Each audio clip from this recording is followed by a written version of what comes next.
Muito boa a todos, este é mais um vídeo do canal do Oliver e hoje ele fala sobre a Terra plana em 10 minutos. O horizonte se vê plano, não importando a altura que está o observador.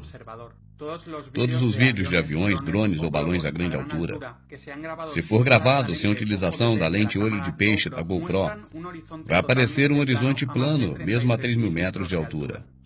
Somente a NASA e suas comparsas mostram algum tipo de curvatura nas suas imagens falsas feitas em computador.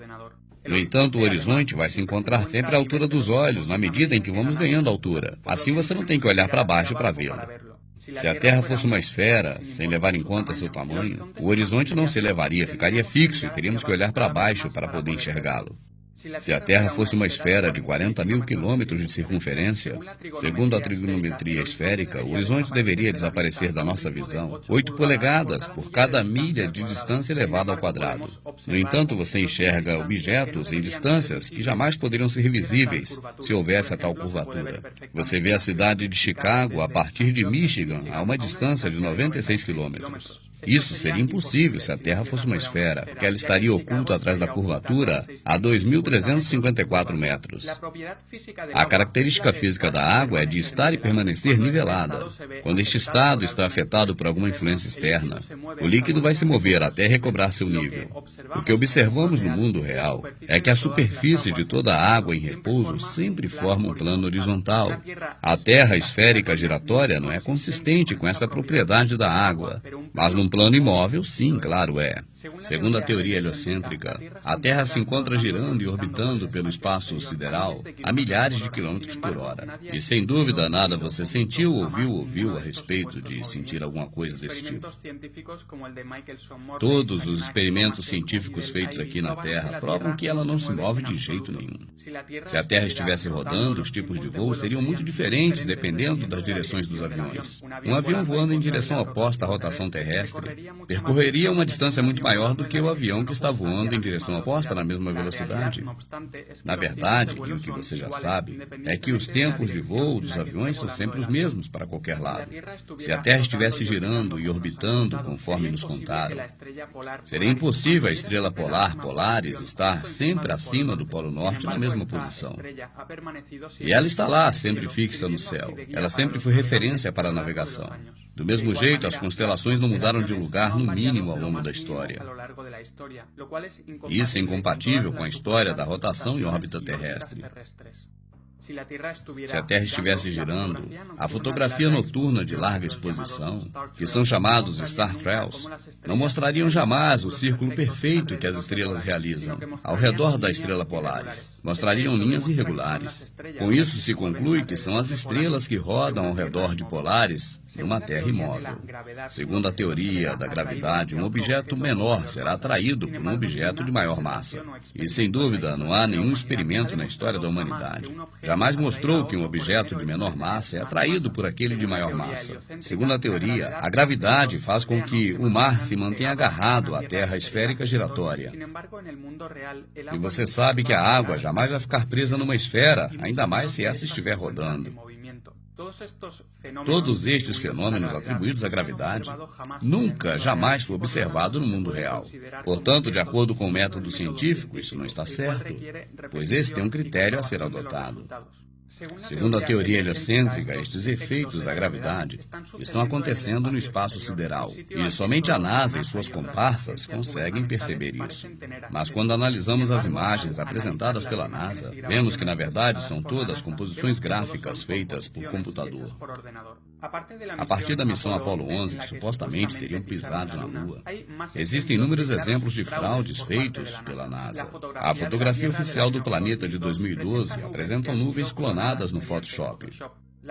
A foto oficial de 2015 mostra a palavra sexo em inglês nas nuvens. O tamanho dos Estados Unidos varia enormemente entre a fotografia de 2012 e 2007. A suposta gravação de Júpiter de 2016, feitas pela Hubble, é claramente uma animação de computador. Além disso, as fotografias de Júpiter de 2014 e de 2016, elas são idênticas. Sabemos também que nas gravações da estação espacial dá para se ver bolhas d'água, o que demonstra que esses astronautas não estão no espaço sideral, mas sim numa piscina, e o fundo é modificado pelo computador, como se fazem nos filmes. Outros detalhes fraudulentos têm sido detectados nas gravações da ISS. Usam cabos para simular o efeito da gravidade zero. Segundo o modelo heliocêntrico, o Sol é uma bola de fogo muito maior do que a Terra. Ela se encontra a 150 milhões de quilômetros. No entanto, gravações feitas nas alturas mostram um foco de luz logo abaixo do Sol. Isto mostra que ele está muito perto da Terra, logo acima das nuvens. O tamanho do Sol e também da Lua são muito menores do que o da Terra. Isso você pode ver a olho nu. Os raios crepusculares que chegam até nós através das nuvens também prova que o Sol está muito perto, porque se o Sol estivesse tão longe, os raios entrariam de forma paralela e não de forma triangular. Os eclipses são previstos hoje exatamente como as civilizações antigas previam há muitos séculos atrás, muito antes de se inventar a teoria heliocêntrica de Copérnico. Obtendo as datas dos eclipses anteriores, consegue-se prever claramente os eclipses que ocorrerão no futuro, porque seguem sempre os mesmos padrões. E a causa dos eclipses, segundo o modelo heliocêntrico, é o perfeito alinhamento no espaço sideral da Terra, a Lua e o Sol. E, sem dúvida, a causa real é muito diferente. As antigas civilizações e muitos astrônomos ao longo da história têm falado de círculos escuros que não emitem nenhuma luz. E esses estão girando no firmamento junto às demais estrelas. E este efeito foi comprovado recentemente em um voo turístico, onde as pessoas pagaram para ver o eclipse solar 2015 desde o alto. As gravações feitas de dentro do avião mostram círculos escuros próximos ao Sol. E foi um deles que o tapou para provocar o eclipse.